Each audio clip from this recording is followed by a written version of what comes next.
viewers, hi, I am Nevendu Kant, your trainer right now. Today we are going to discuss about pronouns, the second important chapter of English grammar. My dear viewers, though we have discussed about it while learning parts of a speech as being the second part of a speech, yet it is very important to know about this chapter in full details and in full length. First, we should know about its definition, what it says. A word used instead of or in place of a noun is called pronoun. It is generally used as a substitute for a noun. Thus, it can function as a subject or an object or even a complement in sentences. Being a substitute, it avoids the repetition of a noun. मेरे viewers, आज हम लोग grammar के second most chapter pronounce के बारे में discussion करेंगे, इसे जानेंगे एक इंडिपेंडेंट चैप्टर के रूप में, फुल लेंथ और फुल डिटेल्स में। हालांकि हम लोगों ने पार्ट्स ऑफ स्पीच को लर्न करने के दरमियान प्रोनाउंस के बारे में इंट्रोड्यूस्ड हुए थे, जिसमें डेफिनेशन और उसके एग्जांपल्स बताए गए। यहाँ फिर भी प्रोनाउंस को एक इंडिपेंडेंट चैप्टर के रूप में फुल लेंथ और फुल डिटेल्स के साथ इसके बारे में जानना जरूरी है। सबसे पहले इसका डेफिनेशन देखें। डेफिनेशन में बताया गया है, a word used instead of और in place of a noun is called pronoun. Sentence में नाउन के बदले, नाउन के स्थान पे यूज्ड होने वाला वर्ड प्रोनाउन कहलाता है। यही डेफिनेशन पार्ट्स ऑफ स्पीच में भी बताया गया। It is generally used as a substitute for a noun, और चूंकि प्रोनाउन उस वर्ड को कहते हैं जो नाउन के बदले में उसके जगह पे सेंटेंस में यूज होता है, इसलिए शॉर्ट में इस प्रोनाउन को नाउन का सब्स्टिट्यूट भी कहा जाता है। कोई एक चीज के जगह पे जब दूसरा चीज लिया जाता है या एक्सेप्ट किया जाता है, उसे हम उस चीज का, उस सेकंड चीज को फर्स्ट चीज का सब्स्टिट्यूट कहते हैं। तो इसलिए शॉर्ट में समझें कि प्रोनाउंस क्या है। प्रोनाउंस नाउन का एक सब्स्टिट्यूट है, क्योंकि नाउन की जगह पे आता है। Thus it can function as a subject or an object or even a complement in sentences. इस तरह प्रोनाउन जो नाउन का सब्स्टिट्यूट है, जो नाउन के जगह पे उसके स्थान में यूज्ड होता है, ये प्रोनाउन अपने आप को सेंटेंस के सब्जेक्ट के रूप में, सेंटेंस के ऑब्जेक्ट के रूप में और कभी कभी सेंटेंस के कंप्लीमेंट के रूप में भी फंक्शन कर सकता है। इसके व्यवहार सेंटेंस के सब्जेक्ट, उसके ऑब्जेक्ट और कभी कभी कंप्लीमेंट के रूप में भी हो सकते हैं। Being a substitute, it avoids the repetition of a noun. और आखिरी बात कही गई है, क्योंकि प्रोनाउन नाउन का सब्स्टिट्यूट ही होता है, इसलिए प्रोनाउन सेंटेंस में नाउन के अननेसेसरी रिपीटेशन को अवॉइड करता है। एक ही नाउन बार बार अलग अलग सेंटेंस में यूज्ड ना हो, उसका रिपीटेशन ना हो, इससे बचाता है। This is all about pronouns. Pronouns के डेफिनेशन के इस पूरी लैंग्वेज में कई इंपॉर्टेंट बातें बताई गई हैं। सबसे पहले एक सिंपल प्रोनाउन का एक सिंपल डेफिनेशन क्या होता है उसे फर्स्ट और सेकंड सेंटेंस में समझाया गया। फिर उसके बाद थर्ड और फोर्थ सेंटेंस में आप देखें प्रोनाउन का इंग्लिश लैंग्वेज में बिहेवियर क्या होता है, प्रोनाउन के फंक्शंस क्या होते हैं, वो सेंटेंस में किस तरह से क्या क्या काम करते हैं, उसके बारे में थर्ड और फोर्थ सेंटेंस में बताया गया। तो हम मान के चलें, एज्यूम करें कि डेफिनेशन में प्रोनाउंस के बारे में एक लैंग्वेज के रूप में बहुत सारी चीज़ें बताई गई हैं। Now it is the time for us to understand the whole given language of pronouns through its given example sentences. अब नाउन के पूरे डेफिनेशन के लैंग्वेज को एग्जाम्पल सेंटेंसेस में जाकर के समझें कि एग्जाम्पल सेंटेंसेस में क्या वही चीज़ें बताई गई प्रोनाउंस के डेफिनेशन और उसके बिहेवियर के बारे में जो सारी चीज़ें डेफिनेशन के लैंग्वेज में दी गई। Let's see it's example sentences. The first, Raman is a boy. Raman एक लड़का है। He is stupid. He who Raman is stupid. Raman एक लड़का है, वह बदमाश है, उपद्रवी है, शैतान है। वह कौन? वह कौन? रमन। अब यहाँ पे ही जो यूज हुआ किसकी जगह पे? बॉय की जगह पे, बॉय के सब्स्टिट्यूशन में। ये बॉय कौन? रमन। तो यहाँ आपने देखा कि ही एक प्रोनाउन के रूप में काम करता है जो बॉय और रमन जैसे नाउन के जगह पे उसके सब्स्टिट्यूट के रूप में आया। Second, he gave me a book that was not good.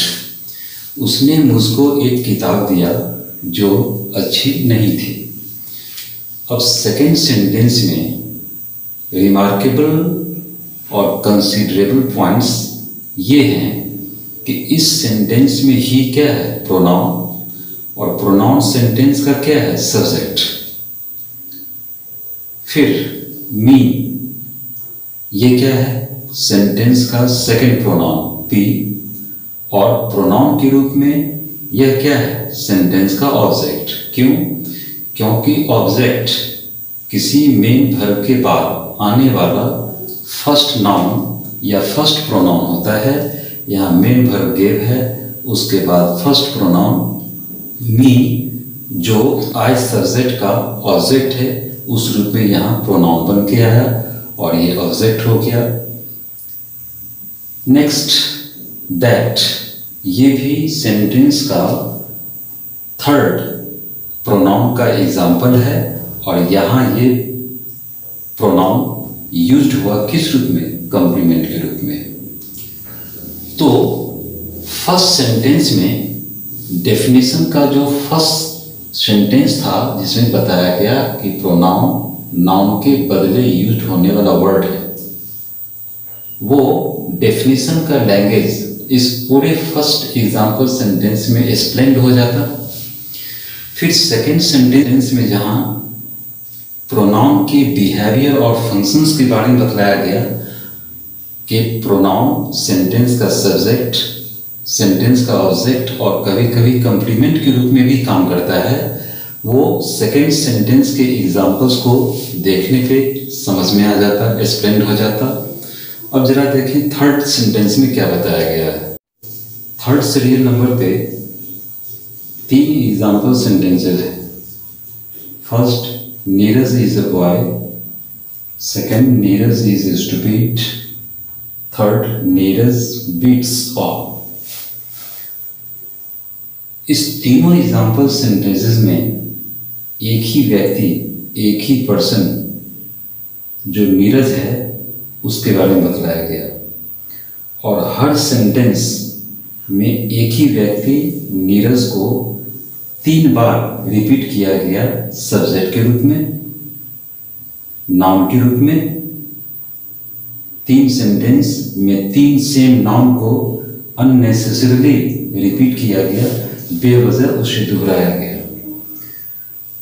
Grammatically हम फर्स्ट सेंटेंस में जहां नीरज के बारे में बतला रहे हैं कि Neeraj is a boy, second sentence में उसी के बारे में कुछ दूसरी इंफॉर्मेशन देनी हो तो वहां भी सेकेंड सेंटेंस में नीरज को ही सब्जेक्ट बनाते हैं नाउन के रूप में, तो ये ग्रामेटिकली रॉन्ग होगा और लैंग्वेज की ब्यूटी के ख्याल से ये वल्गर होगा, बेढंगा होगा।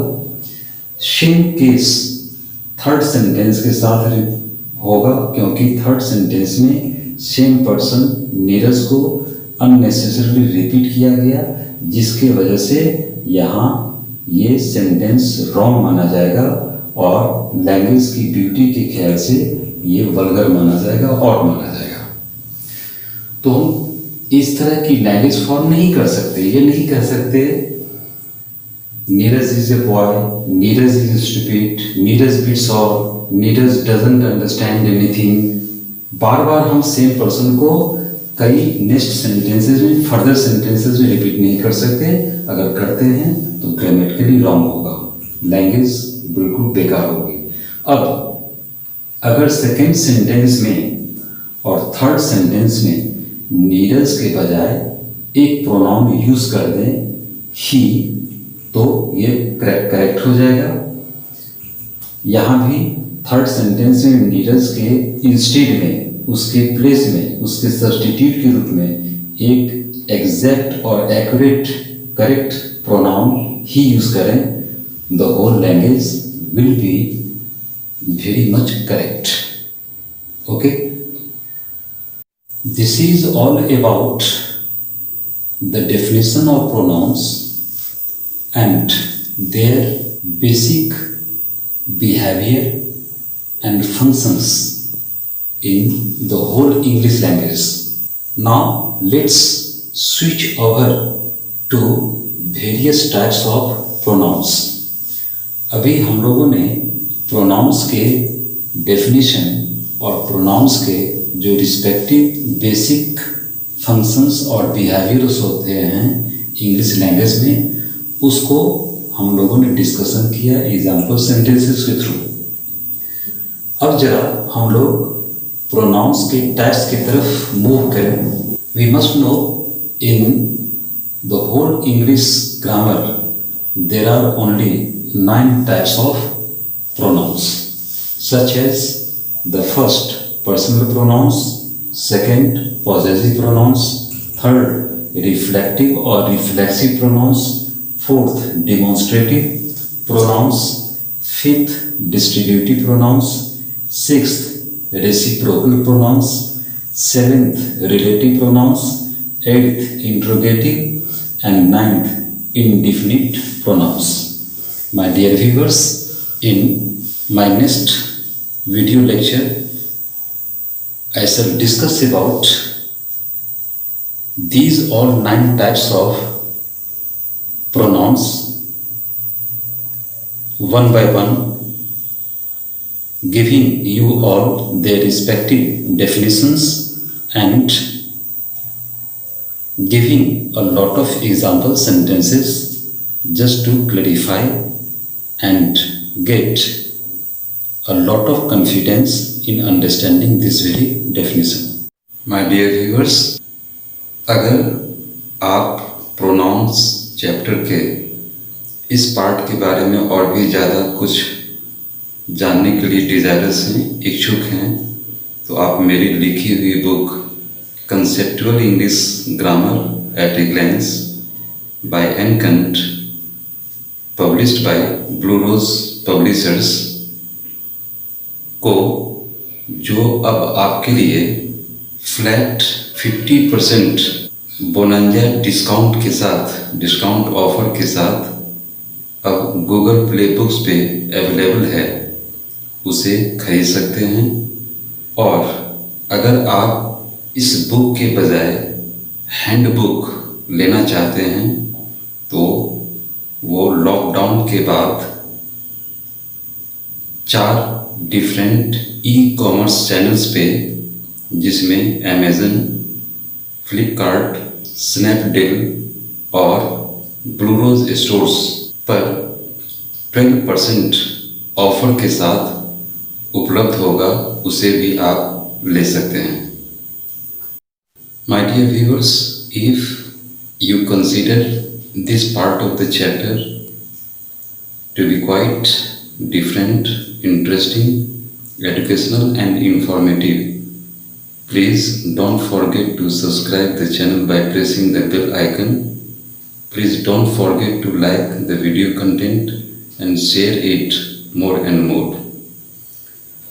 Stay home, stay safe, enjoy watching the video and learning a lot. Thank you for watching the video. Have a nice time.